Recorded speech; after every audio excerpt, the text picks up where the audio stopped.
रिया एक खूबसूरत और सीधी सादी लड़की थी जो दिल्ली के एक छोटे से मोहल्ले में रहती थी। वो कॉलेज में पढ़ाई करती थी और हमेशा मुस्कुराती रहती थी। उसका बॉयफ्रेंड अर्जुन पिछले 3 साल से उसके साथ था और दोनों बहुत प्यार करते थे। रिया रोज अर्जुन के लिए टिफिन बनाती थी और शाम को उसके साथ पार्क में टहलने जाती थी। अर्जुन भी रिया को बहुत प्यार करता था, या कम से कम ऐसा ही कहता था। रिया को उस पर पूरा भरोसा था और वो उसके बिना अधूरी सी लगती थी। एक दिन अर्जुन ने कहा कि उसे काम के सिलसिले में बाहर जाना पड़ेगा। रिया ने उदासी से हामी भरी और उसे अलविदा कहा। पहले कुछ दिन तो अर्जुन रोज फोन करता था और मीठी मीठी बातें करता रहता था, लेकिन धीरे धीरे उसके कॉल कम होने लगे और मैसेज का जवाब भी देर से आता था। रिया को अजीब लगा, लेकिन वो खुद को समझाती रही कि शायद वो व्यस्त है। फिर एक शाम रिया ने अर्जुन को सरप्राइज देने का सोचा और उसके घर चली गई। दरवाजा खटखटाने पर अंदर से किसी लड़की की हंसी सुनाई दी। दरवाजा खुला तो रिया ने देखा अर्जुन एक दूसरी लड़की के साथ सोफे पर बैठा था। दोनों बहुत खुश लग रहे थे और लड़की ने छोटा सा टॉप पहना हुआ था। रिया का दिल जोर से धड़का और आंखों में आंसू आ गए। अर्जुन घबरा गया और जल्दी से खड़ा हो गया। उसने कहा कि यह सब गलतफहमी है, लेकिन रिया समझ गई थी। वो चुपचाप मुड़ी और तेज कदमों से वहां से चली गई। घर पहुंचते ही वो बिस्तर पर गिर पड़ी और फूट फूट कर रोने लगी। उसकी मां कमरे में आई और उसे गले से लगा लिया। मां ने पूछा कि बेटा क्या हुआ है, तो रिया ने सारी बात बता दी। मां ने उसे ढाढ़स बंधाया और कहा कि समय सब ठीक कर देगा। अगले दिन रिया ने अर्जुन को ब्लॉक कर दिया और उससे कभी बात नहीं की। वो बहुत उदास रहने लगी और खाना भी कम खाती थी। उसके चेहरे की रौनक उड़ गई थी और आंखें सूजी रहती थी। उसकी सबसे अच्छी दोस्त नेहा ने यह सब देखा और चिंता करने लगी। नेहा ने रिया को समझाया कि जिंदगी यही नहीं रुकती है।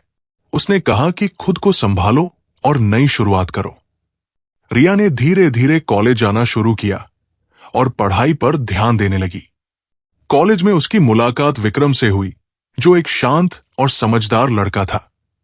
विक्रम क्लास में रिया की मदद करता था और उसकी बातें सुनता रहता था। दोनों धीरे धीरे अच्छे दोस्त बन गए और साथ में समय बिताने लगे। विक्रम रिया को हंसाने की कोशिश करता था और छोटी छोटी चीजों से खुश करता था।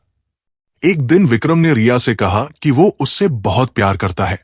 रिया पहले डर गई क्योंकि पुराना दर्द याद आ गया था, लेकिन विक्रम ने कभी जल्दबाजी नहीं की और धैर्य से इंतजार किया।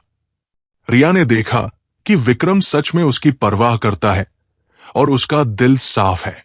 एक शाम दोनों नदी किनारे बैठे थे, जहां सूरज लाल होकर ढल रहा था। हवा में ठंडक थी और चारों तरफ हरे पेड़ खड़े थे। रिया ने विक्रम की तरफ देखा और धीरे से कहा कि वो भी उसे पसंद करती है।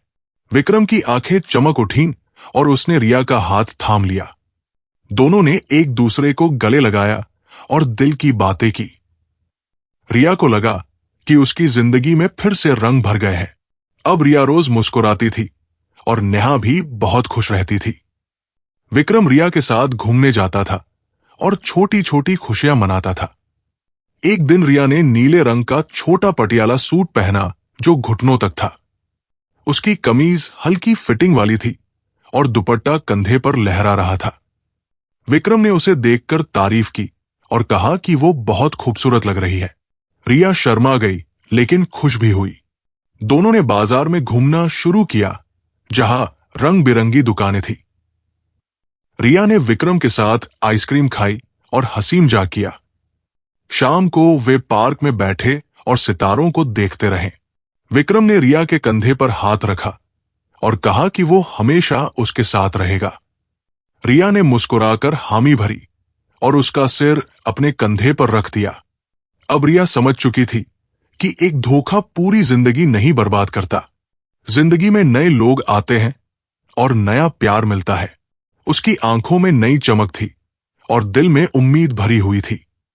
नेहा ने देखा कि रिया फिर से वही पुरानी वाली लड़की बन गई है। तीनों दोस्त मिलकर घूमते थे और मजेदार पल बिताते थे। रिया अब मजबूत हो चुकी थी और आगे बढ़ रही थी। वो जानती थी कि प्यार में धोखा मिल सकता है, लेकिन खुद से प्यार करना कभी नहीं छोड़ना चाहिए। उसकी जिंदगी अब रंगीन और खुशहाल हो चुकी थी। विक्रम के साथ वो छोटी छोटी खुशियां जी रही थी और हर पल को एंजॉय कर रही थी। रिया ने पुराने दर्द को पीछे छोड़ दिया और नई शुरुआत को गले लगा लिया। अब वो मुस्कुराती हुई चलती थी और दिल खोलकर हंसती थी।